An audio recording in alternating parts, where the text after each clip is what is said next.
तो EMF equation देखे थे 4.44 केसी एडी, ठीक है, 5 FT वोल्ट। तो ये इसका ईएमएफ इक्वेशन था अल्टरनेटर का। तो अल्टरनेटर के पर फेज की जो ईएमएफ है वो इन फैक्टर्स पर डिपेंड करती है। कॉर्डिंग फैक्टर पर डिपेंड करती है, डिस्ट्रीब्यूशन फैक्टर पर डिपेंड करती है, ठीक है। दूसरा फ्लक्स पे डिपेंड करेगी, फ्रीक्वेंसी पर डिपेंड करेगी और टर्न्स पे डिपेंड करेगी। बट यहां पे जो कांस्टेंट होते हैं, constant under running condition,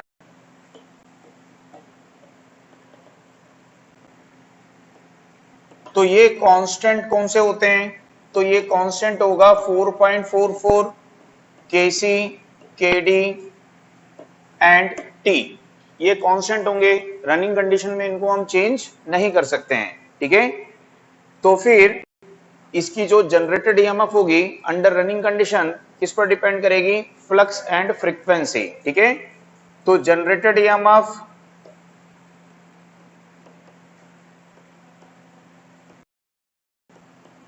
under running condition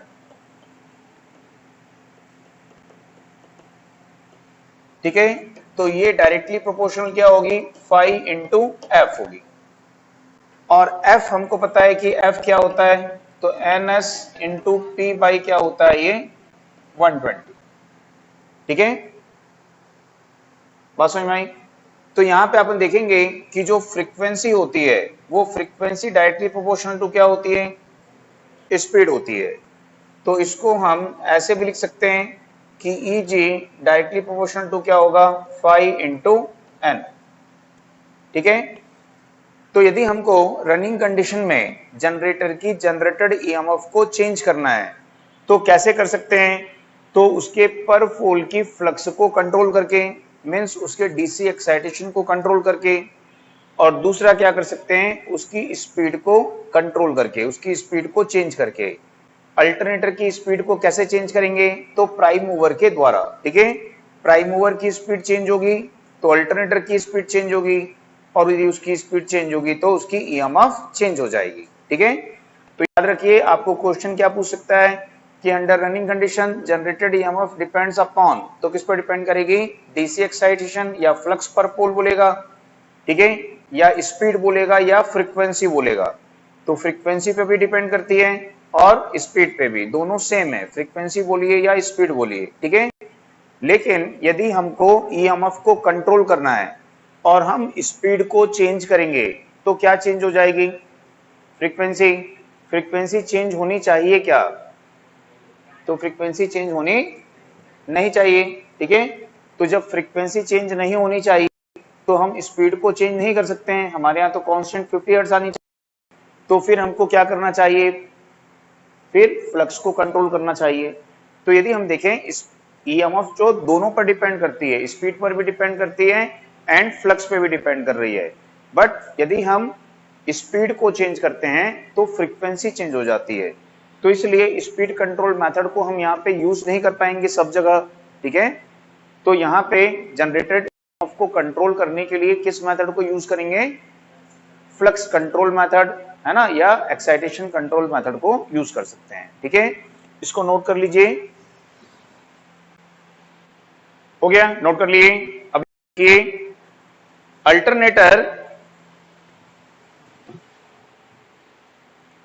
की EMF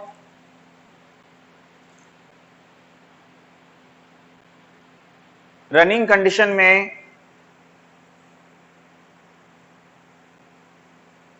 flux per pole, alternator की ईएमएफ रनिंग कंडीशन में flux per pole and speed directly proportional होती है, डायरेक्टली प्रोपोर्शनल होती है।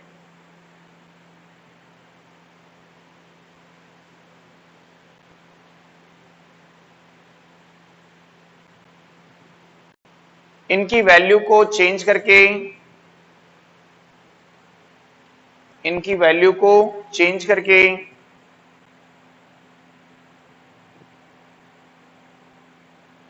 अल्टरनेटर की ईएमएफ को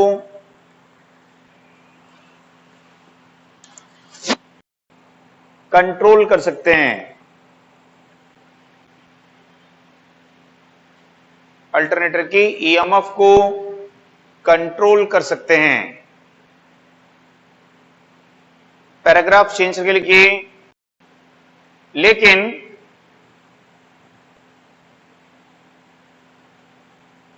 अल्टरनेटर की स्पीड चेंज करने पर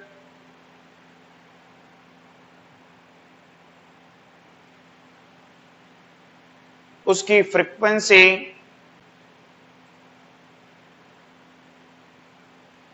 चेंज हो जाती है।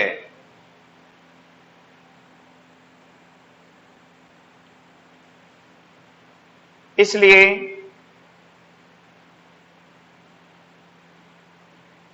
फ्लक्स कंट्रोल मेथड को प्रीफर करते हैं। इसलिए फ्लक्स कंट्रोल मेथड को प्रीफर करते हैं। एक होता है वाइंडिंग फैक्टर, तो वाइंडिंग फैक्टर को KW से शो करेंगे। तो ये जो वाइंडिंग फैक्टर है, यदि कभी पूछेगा कि क्या होता है, तो ये कॉर्डिंग फैक्टर और डिस्ट्रीब्यूशन फैक्टर, दोनों फैक्टर का क्या होता है, प्रोडक्ट होता है, उनका गुणनफल होता है। ठीक है, तो यदि कभी पूछा कि अल्टरनेटर में वाइंडिंग फैक्टर क्या है, तो वाइंडिंग फैक्टर जो है cording factor and distribution factor दोनों का प्रोडक्ट होता है। ठीक है, समझ में आ गई बात? तो हम बोल सकते हैं यहां पे कि ये वाइंडिंग फैक्टर है, तो वाइंडिंग फैक्टर, ये कॉर्डिंग फैक्टर है, कॉर्डिंग फैक्टर या पिच फैक्टर बोलते हैं उसको, है ना, और ये यहां पे है डिस्ट्रीब्यूशन फैक्टर।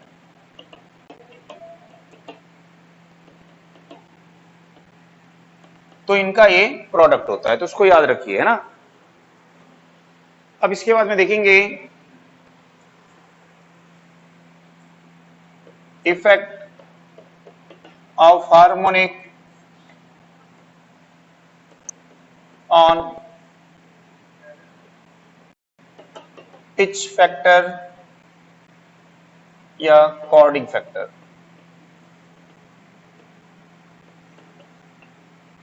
यानी केसी एंड या कैपी। ठीक है, केसी या केपी। तो यहां पे जो हार्मोनिक का इफेक्ट यहां पे क्या होता है, तो यदि यहां पे देखें कि जो कॉर्डिंग एंगल होता है, ठीक है, for fundamental frequency, for fundamental frequency, तो फंडामेंटल फ्रीक्वेंसी किसको बोलते हैं, जो हमारे यहाँ 50 हर्ट्ज की फ्रीक्वेंसी आती है ना, उसको बोलते हैं फंडामेंटल फ्रीक्वेंसी। तो फंडामेंटल फ्रीक्वेंसी की कंडीशन में जो कॉर्डिंग एंगल होता है, इस कॉर्डिंग एंगल को हम क्या शो करेंगे कि कॉर्डिंग एंगल क्या है, यहाँ पे अल्फा है। तो हम बोल सकते हैं फॉर फंडामेंटल फ्रीक्वेंसी, ठीक है, कॉर्डिंग एंगल की वैल्यू क्या है, यहाँ पे ये अल्फा है। तो यहाँ पे जो कॉर्डिंग फैक्टर होगा,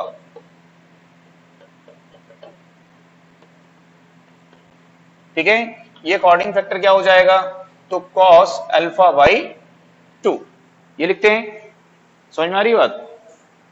लेकिन यदि हम देखेंगे for third frequency harmonic,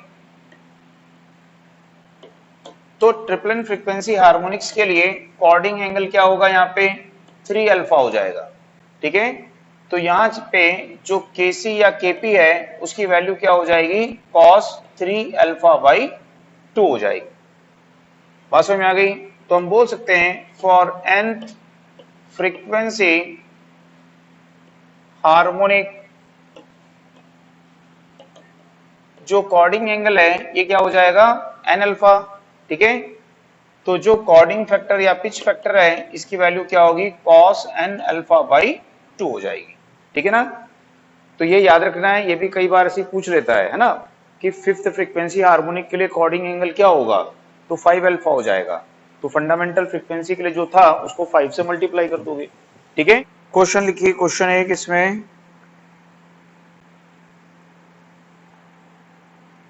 if in an alternator, question है if in an alternator, if in an alternator chording angle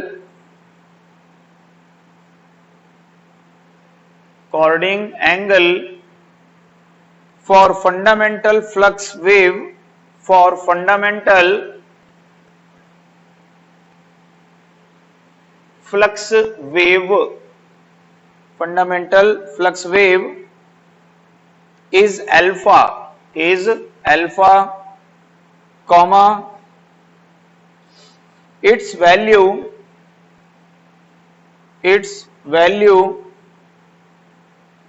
for fifth harmonic is, its value for fifth harmonic is, ठीक है ना। तो इस तरह का क्वेश्चन आएगा तो क्या आंसर आ जाएगा, सबको पता है 5 अल्फा आ जाएगा, ठीक है ना। ओके, अब इसके बाद में देखते हैं यहाँ पे effect of harmonics on distribution factor. Distribution factor पे भी इफेक्ट होगा। तो यदि हम देखेंगे यहाँ पे कि फंडामेंटल फ्रीक्वेंसी के लिए डिस्ट्रीब्यूशन फैक्टर की वैल्यू क्या होती है, तो सबको पता है साइन m बीटा बाई 2 कल पढ़े थे, and m sign beta by 2। तो ये किसके लिए होती है, फंडामेंटल फ्रीक्वेंसी के लिए। अब यदि यहाँ पे nth फ्रीक्वेंसी हार्मोनिक्स है, ठीक है, तो nth फ्रीक्वेंसी हार्मोनिक्स की कंडीशन में जो डिस्ट्रीब्यूशन फैक्टर है वो एंगल क्या हो जाएगा उसका, n टाइम। इसको क्या बोले थे अपन, एंगल बीटा क्या होता है, angle 180 degree upon pole pitch. तो जो एंगल है वो n टाइम क्या होगा, चेंज हो जाएगा, ठीक है। तो इस एंगल बीटा को आपको क्या करना पड़ेगा, n से मल्टीप्लाई करना पड़ेगा, ठीक है। तो यहाँ पे sine m n beta by क्या हो जाएगा 2, ये पूरा एंगल है, तो sine m n beta by क्या हो जाएगा 2 हो जाएगा, है ना। और यहाँ पे भी एंगल क्या होगा, n टाइम्स हो जाएगा, तो n बीटा बाई क्या हो जाएगा, ये 2 हो जाएगा। तो हार्मोनिक्स जो होता है वो एंगल को क्या करेगा, n टाइम्स बना देगा, n हार्मोनिक्स यदि होगा। और यदि बोलेगा कि उसमें थर्ड हार्मोनिक है, तो यदि ट्रिपल फ्रीक्वेंसी हार्मोनिक है, थर्ड हार्मोनिक्स है, तो इस कंडीशन में इसकी वैल्यू क्या हो जाएगी, तो जाएगी 3m बीटा बाई 2 और ये जाएगा m साइन 3 बीटा बाई 2, ठीक है। तो इसको भी याद रखिए, कभी पूछ लिया तो। अब यहां पे देखेंगे अल्टरनेटर ऑन लोड, ठीक है, कि जो अल्टरनेटर है उसको बनाने के बाद में क्या करेंगे, उसके टर्मिनल पर लोड कनेक्ट करेंगे, है ना। कि जो अपना अल्टरनेटर है ये, इस अल्टरनेटर को हमने बना लिया, इसके आर्मेचर में हमने क्या कर दी, यहाँ पे 3 फेज वाइंडिंग कर दी, ठीक है। इसके पोल को हमने डीसी एक्साइटेशन भी दे दिया, इसको प्राइम मूवर से रोटेट कर रहे हैं। अब ये क्या कर रहा है, ईएमएफ जनरेट कर रहा है, और जब ये ईएमएफ जनरेट कर रहा होगा तो इसके टर्मिनल पे क्या करेंगे, हम इलेक्ट्रिकल लोड को कनेक्ट करेंगे। तो क्या बोलेंगे, अल्टरनेटर ऑन लोड। तो जैसे कि हमने डीसी जनरेटर्स में पढ़ा था कि डीसी जनरेटर के टर्मिनल पर लोड कनेक्ट करने पर उसकी टर्मिनल वोल्टेज क्या होती है, चेंज हो जाती है ना। शंट जनरेटर में पढ़े थे ड्रॉपिंग कैरेक्टरिस्टिक से लोड कनेक्ट करने पर उसकी वोल्टेज डिक्रीज होती है। सीरीज में पढ़े थे राइजिंग कैरेक्टरिस्टिक्स होती है ना, लोड कनेक्ट करने पर उसकी वोल्टेज राइज होती है। तो ठीक उसी तरह से अल्टरनेटर के टर्मिनल पर जब लोड को कनेक्ट करेंगे तो लोड कनेक्ट करने पर इसकी टर्मिनल वोल्टेज भी क्या हो जाएगी, चेंज हो जाएगी, ठीक है। तो टर्मिनल वोल्टेज इंक्रीज भी हो सकती है और टर्मिनल वोल्टेज डिक्रीज भी हो सकती है, डिपेंड करता है लोड का नेचर कैसा है। तो हम क्या बोल सकते हैं कि इसकी टर्मिनल वोल्टेज क्या हो जाएगी, वहां पे चेंज हो जाएगी, ठीक है। तो ये जो टर्मिनल वोल्टेज में चेंज होगा ये किस कारण से होगा, तो टर्मिनल वोल्टेज में जो ये चेंज होता है इसके 3 रीजंस होते हैं, 3 कारण होते हैं, ठीक है। तो सबसे पहले तो हमको ये पता होना चाहिए कि जो अपना अल्टरनेटर है, अल्टरनेटर मान लीजिए स्टार कनेक्टेड है ये, तो ये जो स्टार कनेक्टेड अल्टरनेटर है इसके टर्मिनल पे हमने क्या किया, यहाँ पे लोड कनेक्ट किया, तो इसमें क्या फ्लो होगी, यहाँ पे करंट फ्लो होगी। तो जब इसमें करंट फ्लो होगी तो इस आर्मेचर वाइंडिंग के कंडक्टर से करंट फ्लो होकर के जाएगी ऐसे, ठीक है। तो जब इस आर्मेचर वाइंडिंग के कंडक्टर से करंट फ्लो होगी, ठीक है, तो ये क्या करेगा, अपना एक मैग्नेटिक फील्ड सेटअप करेगा, करेगा कि नहीं करेगा। तो तीनों कंडक्टर से करंट फ्लो होगी तो तीनों ही करेंगे, क्या करेंगे, अपना मैग्नेटिक फील्ड सेटअप करेंगे। तो यहाँ पे आर्मेचर कंडक्टर से जब करंट फ्लो होती है तो वो अपना क्या करता है, एक मैग्नेटिक फील्ड सेटअप करता है। ये आपके दिमाग में हमेशा रहना चाहिए, ठीक है। तो अब यहाँ पे देखते हैं कि जब अल्टरनेटर के टर्मिनल पर लोड को कनेक्ट करते हैं तो यहाँ पे इसकी टर्मिनल वोल्टेज में जो चेंज होता है, ये चेंज किन कारणों से होता है, ठीक है। तो इसके 3 रीजंस यहाँ पे होते हैं, ठीक है। तो एक तो सिंपल रीजन है, ये सबको पता होगा कि जो अल्टरनेटर होता है, इस अल्टरनेटर में जो हमने वाइंडिंग की हुई है, ये वाइंडिंग किसकी की हुई है, कॉपर की हुई है। तो कॉपर की वाइंडिंग करेंगे तो इस वाइंडिंग का क्या होगा, रेजिस्टेंस होगा, जिसको बोलेंगे आर्मेचर रेजिस्टेंस पर फेज। जैसे अपन डीसी जनरेटर में पढ़े थे ना कि डीसी जनरेटर में आर्मेचर वाइंडिंग का क्या होता है, रेजिस्टेंस होता है। तो ठीक उसी तरह यहाँ पे भी इसकी आर्मेचर वाइंडिंग का क्या होगा, रेजिस्टेंस होगा। तो ये रेजिस्टेंस क्या करता है, रेजिस्टेंस वोल्टेज को ड्रॉप करता है। तो ये रेजिस्टेंस जब यहाँ पे लोड करंट करोगे, जब लोड करंट फ्लो होगी, आर्मेचर करंट फ्लो होगी, तो ये आर्मेचर में क्या करेगा, आईए आरए ड्रॉप करेगा, जिसको क्या बोलेंगे, आर्मेचर रेजिस्टेंस वोल्टेज ड्रॉप। और इस वोल्टेज ड्रॉप के कारण टर्मिनल वोल्टेज क्या हो जाएगी, वहां पे कम हो जाएगी, ठीक है। तो जब अल्टरनेटर के टर्मिनल पर लोड को कनेक्ट करते हैं तो इसकी टर्मिनल वोल्टेज क्या होती है, डिक्रीज हो जाती है। तो टर्मिनल वोल्टेज में जो ये ड्रॉप होता है, इसके ड्रॉप के होने का मेन रीजन क्या हुआ, एक रीजन क्या हुआ, मेन नहीं, एक रीजन क्या हुआ था, तो यहाँ पे बोल सकते हैं कि वोल्टेज ड्रॉप ड्यू टू क्या होगा, यहाँ पे आर्मेचर रेजिस्टेंस, ठीक है। तो आर्मेचर रेजिस्टेंस में वोल्टेज ड्रॉप होगा आईएआरए, और इसके कारण इसकी वोल्टेज क्या हो जाएगी, वहां पे डिक्रीज हो जाएगी। दूसरा रीजन क्या होता है, तो यदि दूसरा रीजन यहां पे देखें कि जो अपना अल्टरनेटर है, इस अल्टरनेटर में यहां पे हमने क्या बनाए होते हैं, इस प्रकार से स्लॉट्स बनाए होते हैं, ठीक है।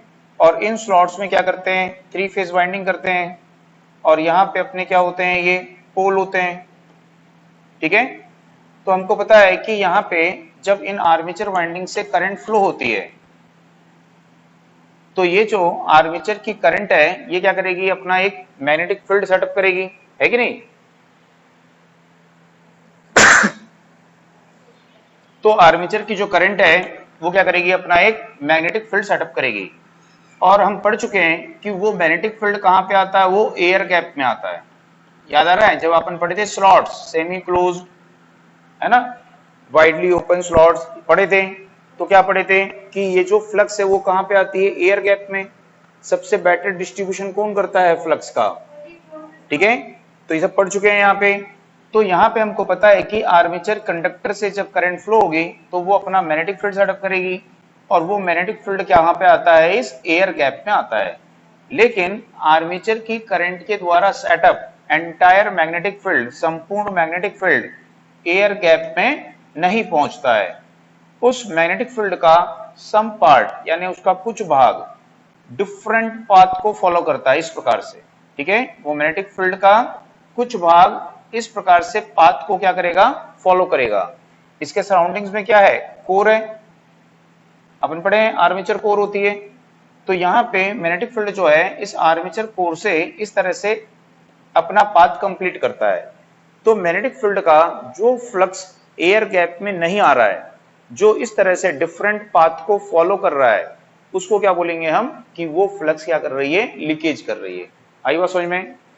तो ये जो लीकेज फ्लक्स है, ये लीकेज फ्लक्स कैसी होगी, तो ये लीकेज फ्लक्स अल्टरनेटिंग होगी, क्योंकि आर्मेचर करंट कैसी है, अल्टरनेटिंग है। तो लीकेज फ्लक्स भी कैसी होगी, अल्टरनेटिंग होगी।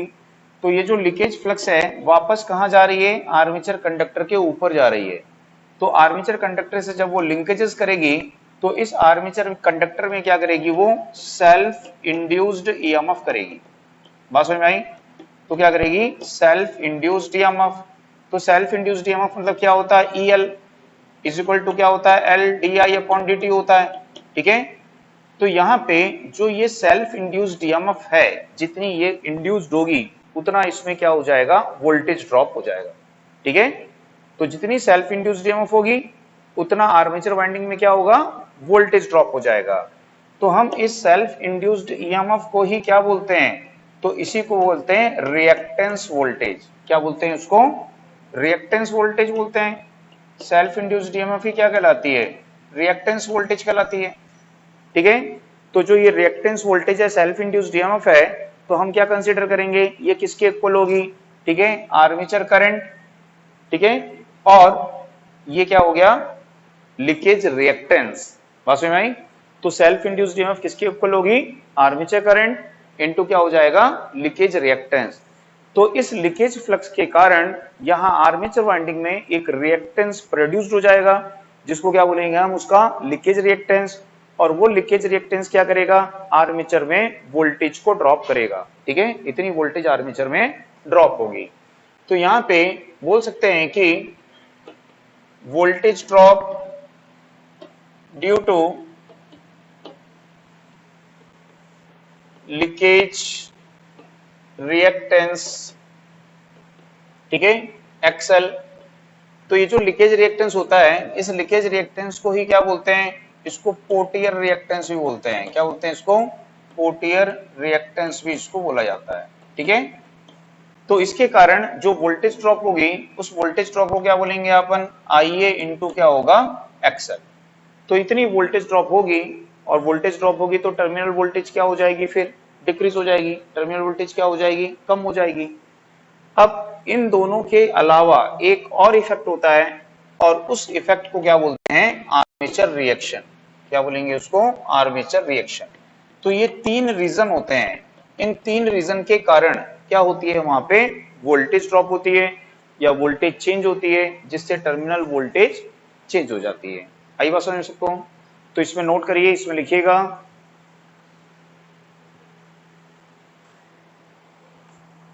अल्टरनेटर के टर्मिनल पर, अल्टरनेटर के टर्मिनल पर इलेक्ट्रिकल लोड कनेक्ट करने पर, अल्टरनेटर के टर्मिनल पर इलेक्ट्रिकल लोड कनेक्ट करने पर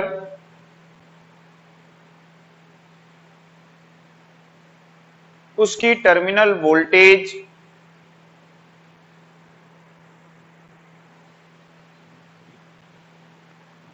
चेंज हो जाती है।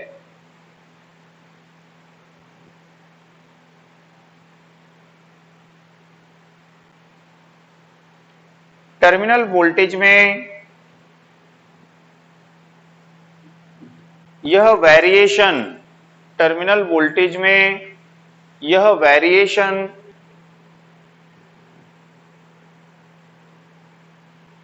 निम्न तीन कारणों से होता है,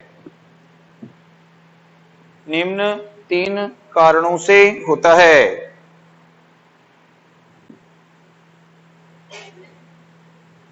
फर्स्ट की, voltage drop due to armature resistance,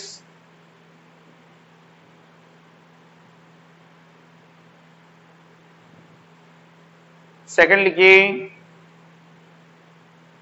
voltage drop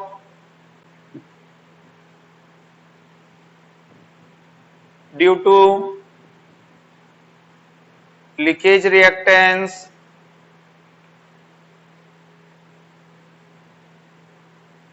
next की आर्मेचर रिएक्शन, आर्मेचर रिएक्शन। ठीक है, तो ये थ्री रीजंस होते हैं, इनके कारण यहाँ पे वोल्टेज में वेरिएशन होगा, वोल्टेज में चेंज आएगा। अब सबसे पहले हेडिंग डालिए उसमें, voltage drop due to armature resistance, voltage drop due to armature resistance.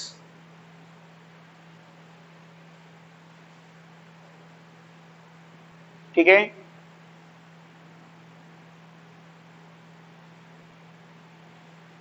तो यदि हम यहाँ पे देखें कि जो अपना अल्टरनेटर होता है वो अल्टरनेटर कैसा होता है, हायर रेटिंग अल्टरनेटर होता है, ठीक है।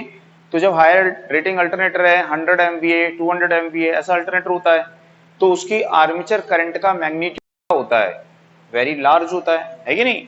यदि हम बोल रहे हैं कि अल्टरनेटर की जो पावर है वो कितनी है, मान लीजिए यहाँ पे 100 MVA का अल्टरनेटर है, तो 100 MVA का अल्टरनेटर है, इसका मतलब क्या है, तो इसका मतलब है ये क्या है, √3 VL IL cos phi है यहाँ पे, या cos phi नहीं लिखोगे तो ये MVA रहेगा, इतना MVA का अल्टरनेटर है कि नहीं। तो यदि हम बोल रहे हैं कि ये 1000 MVA है, यानी इतनी पावर है इसकी। यदि हम बोल रहे हैं कि इसकी जो वोल्टेज है वो है 11 kV है, तो इसकी यदि करंट देखेंगे तो करंट कितनी होगी, तो यहां से तो ये 30 इससे कैंसिल हो जाएंगे, तो ये 3 बचेगा यहाँ पे अभी भी, ठीक है। तो यहाँ पे इसको डिवाइड करेंगे यदि, तो ये आपके 50 और ये क्या होगा 11√3, इससे डिवाइड करोगे तो क्या आएगी करंट, तो करंट जो होगी 1000 एम्पियर में आएगी, है ना, 1000 एम्पियर के लगभग करंट आएगी वहां पे। तो जब इतनी हैवी करंट होगी अल्टरनेटर में, तो उसकी जो आर्मेचर वाइंडिंग के कंडक्टर हैं वो कंडक्टर हम कैसे यूज करेंगे, तो थिक बार होती हैं, मोटी मोटी कॉपर की बार होती हैं, छड़ होती हैं, डिस्कनेक्ट हो गया, ठीक है। तो उन बार को, उन छड़ को क्या करते हैं यहाँ पे आर्मेचर में रखते हैं।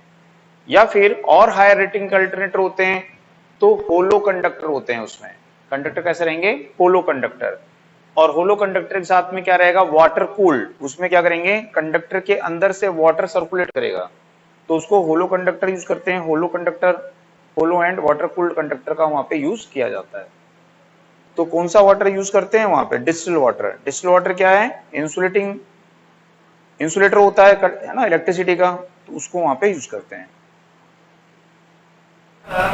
जो कंडक्टर होता है, इस कंडक्टर में कितनी करंट फ्लो होती है, आर्मेचर कंडक्टर में thousands of ampere current flow होती है। तो जब इतनी हैवी करंट आर्मेचर कंडक्टर में फ्लो होगी तो कंडक्टर कैसे यूज करेंगे, तो थिक कॉपर कंडक्टर या बार होगी, कॉपर की बार होगी, बार या छड़ होगी, उसका यूज यहाँ पे करते हैं। या फिर और हाई रेटिंग के होते हैं तो उसमें होलो वाटर कूल्ड कंडक्टर का यूज किया जाता है, ठीक है। तो इस प्रकार के ये कंडक्टर होते हैं। अब यदि कंडक्टर थिक होगा तो उसका रेजिस्टेंस कैसा होगा, तो उसका रेजिस्टेंस लो होगा। रेजिस्टेंस का क्या फार्मूला होता है, ρL/A। थिक कंडक्टर का क्रॉस सेक्शन क्या होगा, ज्यादा होगा, तो रेजिस्टेंस क्या होगा। तो जितनी हायर रेटिंग की मशीन होती है ना, उसकी आर्मेचर वाइंडिंग का रेजिस्टेंस उतना लोअर होता है। तो यहाँ पे देखेंगे कि जो ये आर्मेचर है, इस आर्मेचर वाइंडिंग का रेजिस्टेंस क्या होगा, लो होगा, तो उसके कारण जो वोल्टेज ड्रॉप होगा IaRa वो भी कैसा होगा, स्मॉल वोल्टेज ड्रॉप होता है। तो इन सम केसेस हम क्या कर सकते हैं, इसको नेग्लिजिबल भी कंसीडर कर सकते हैं। बात समझ में आई। तो आगे देखेंगे यदि इसके रिस्पेक्ट में कोई दूसरा ड्रॉप बहुत ज्यादा है, ठीक है, तो हम क्या मान सकते हैं, इसको आगे चल के नेग्लिजिबल भी मान सकते हैं, ठीक है। तो इसमें नोट करिएगा, जो हेडिंग डाले हो ना अभी, voltage drop due to armature resistance, उसको लिखिए अल्टरनेटर की आर्मेचर वाइंडिंग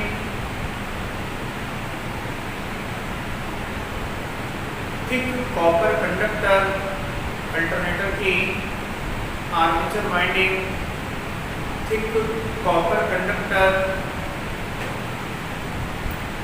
या बार की होती है। अल्टरनेटर की armature winding thick copper conductor या बार की होती है, इसलिए आर्मेचर वाइंडिंग का रेजिस्टेंस लो होता है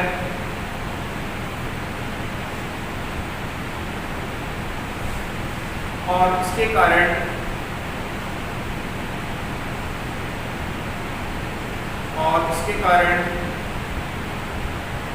आर्मेचर में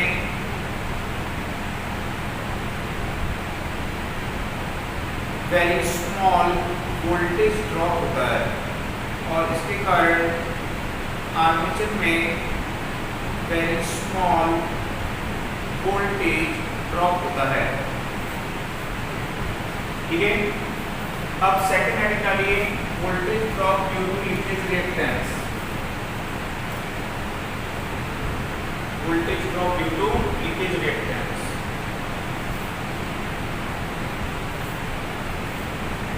ठीक है, दूसरा लिखिए लीकेज रिएक्टेंस को, leakage reactance XL, leakage reactance XL को कोटियर रिएक्टेंस, कोटियर रिएक्टेंस भी कहते हैं, कोटियर रिएक्टेंस भी कहते हैं, कोटियर रिएक्टेंस भी कहते हैं, साइंटिस्ट के नाम का है वो कोटियर रिएक्टेंस, ठीक है, भी कहते हैं। अब उसके बाद में पैराग्राफ चेंज कीजिए,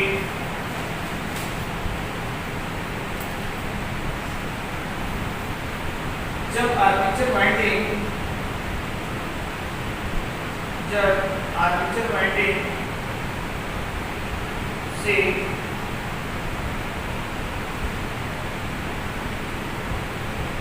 अल्टरनेटिव करंट फ्लो होती है, अल्टरनेटिव आर्मेचर करंट फ्लो होती है, जब आर्मेचर वाइंडिंग से अल्टरनेटिंग आर्मेचर करंट फ्लो होती है तो वह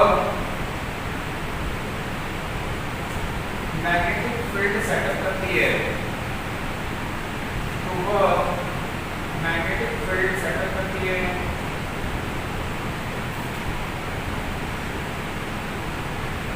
इस मैग्नेटिक फील्ड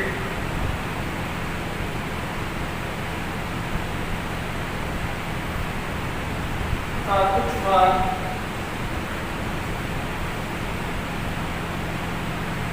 एयर गैप में न आकर, इस मैग्नेटिक फील्ड का कुछ भाग एयर गैप में न आकर primary and secondary, primary secondary air gap में न आकर आर्मेचर वाइंडिंग, एयर गैप में न आकर आर्मेचर वाइंडिंग के सराउंडिंग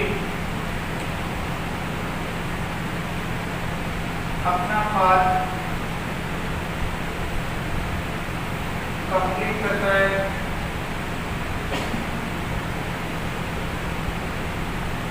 इसे लीकेज फ्लक्स कहते हैं, इसे लीकेज फ्लक्स कहते हैं। नेक्स्ट के यह leakage flux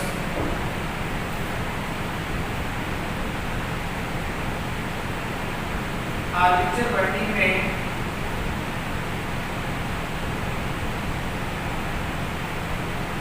self induced EMF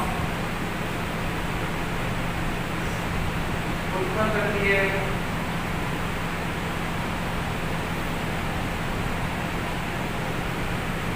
इससे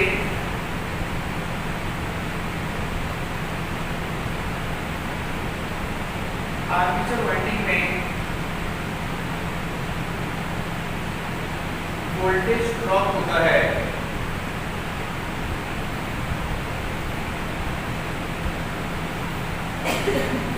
इसे वोल्टेज ड्रॉप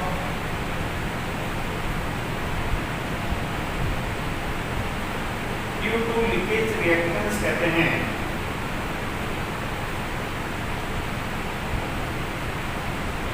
इसे voltage drop due to leakage reactance कहते हैं।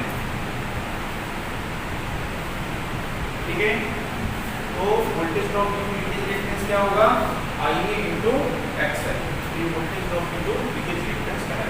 ठीक है, अब इसके बाद में यदि हम देखें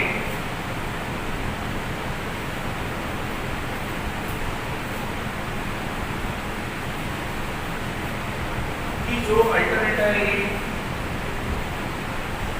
इस अल्टरनेटर में हमको दो चीजें पता चली यहाँ पे। ठीक है। एक तो इसकी आर्मेचर वाइंडिंग का क्या है, रेजिस्टेंस है, दूसरा क्या है, लीकेज रिएक्टेंस है, जो कि लीकेज फ्लक्स के कारण होता है।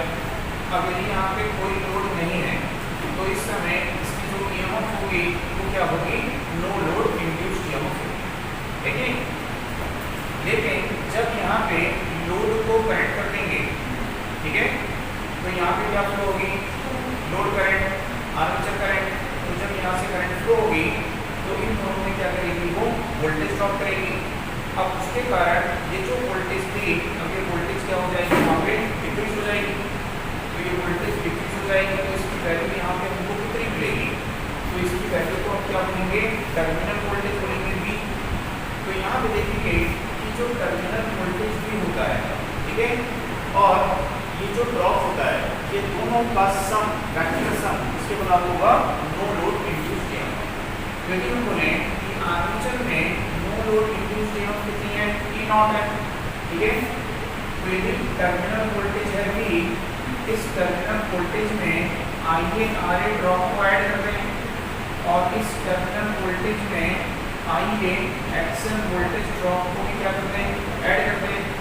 तो क्या बोलेंगे कि नो लोड इंड्यूस्ड ईएमएफ इन दोनों का क्या होगी, वेक्टर सम होगी। बात समझ में आई सबको। तो यदि हम देखें यहाँ पे कि जो ये E नॉट है वो क्या होगी, V plus IA RA plus क्या होगा, JXL, ठीक है ना। तो ये आर्मेचर वाइंडिंग का क्या हो जाएगा, इम्पीडेंस हो जाएगा।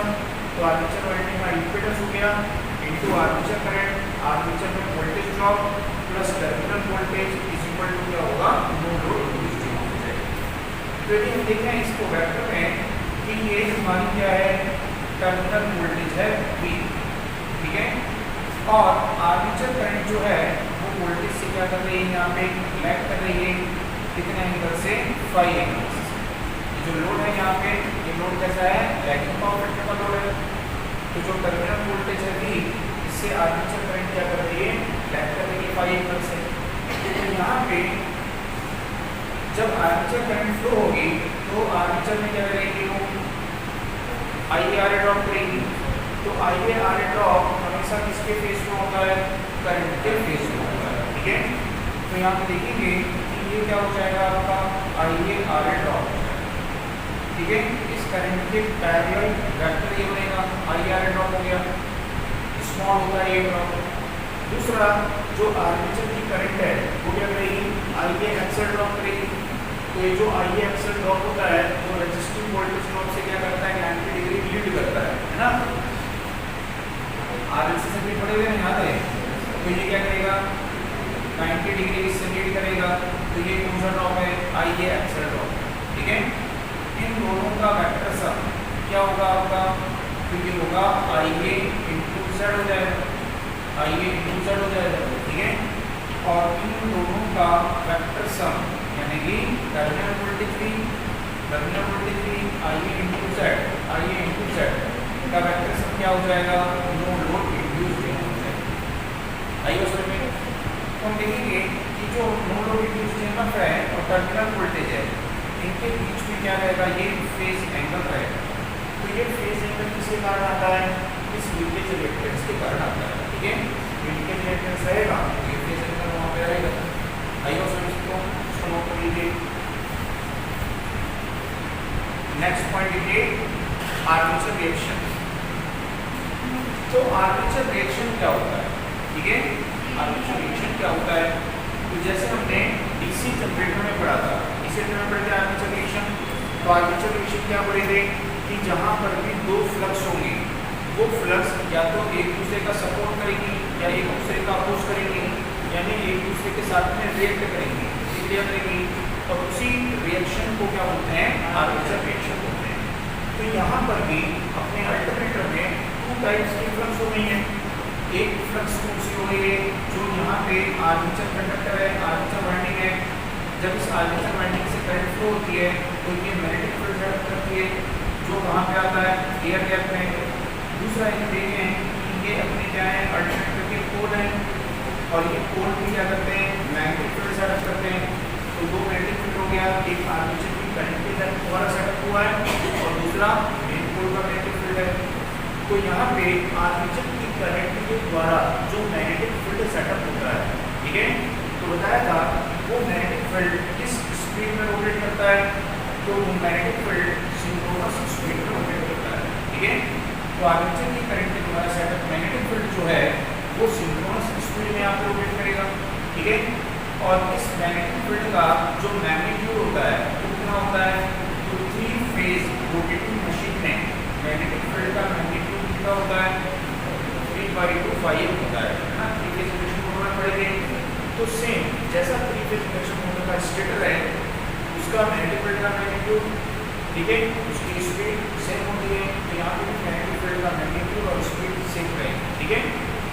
अब ये जो आर्मेचर की करंट का मैग्नेटिक फील्ड है वो इस मेन पोल के मैग्नेटिक फील्ड को क्या करेगा, अफेक्ट करेगा, और उसी अफेक्ट को क्या बोलेंगे, आर्मेचर रिएक्शन बोलेंगे, ठीक है। तो यहाँ पे अल्टरनेटर में जो आर्मेचर रिएक्शन होता है ये किस पे डिपेंड करता है, लोड के पावर फैक्टर पर डिपेंड करता है। इसी मशीन में तो पावर फैक्टर होता नहीं है, तो वहाँ पे आप पावर फैक्टर को कंसिडर करते नहीं है, लेकिन एसी मशीन है यहाँ पर पावर फैक्टर होगा, तो इसलिए आर्मेचर रिएक्शन किस पर डिपेंड करेगा, लोड के पावर फैक्टर पर डिपेंड करेगा। अलग अलग पावर फैक्टर के लोड पर आर्मेचर रिएक्शन का इफेक्ट भी क्या होगा, अलग अलग होगा, ठीक है। तो पहले इसमें नोट करिएगा, इसमें लिखिए आर्मेचर रिएक्शन हेडिंग डाल दीजिए, उसमें लिखिए अल्टरनेटर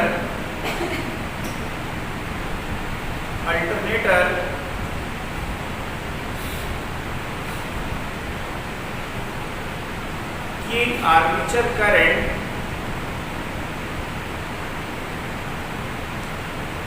के द्वारा सेटअप मैग्नेटिक फील्ड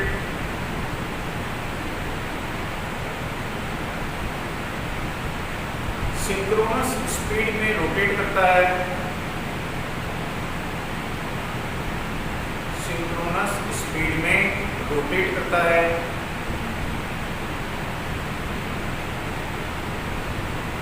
और इसका मैग्नीट्यूड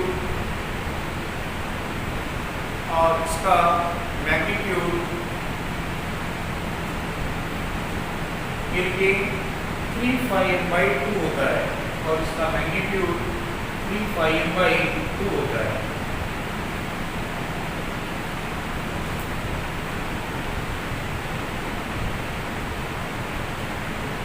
यह मैग्नेटिक फील्ड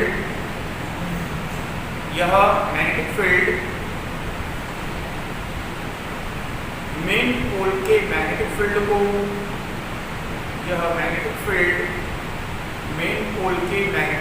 को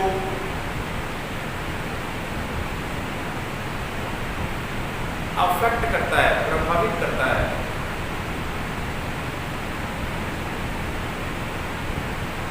इसे आर्मेचर रिएक्शन कहते हैं।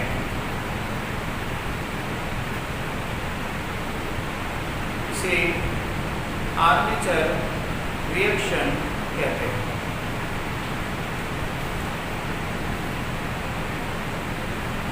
पैराग्राफ चेंज कीजिए। अल्टरनेटर में आर्मेचर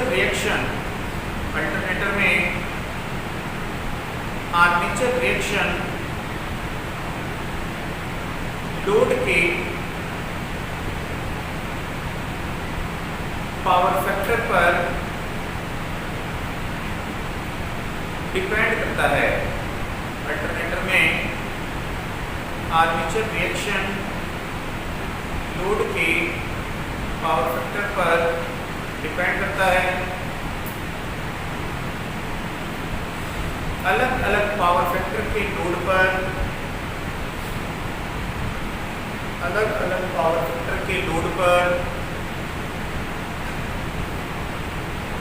आर्मेचर रिएक्शन का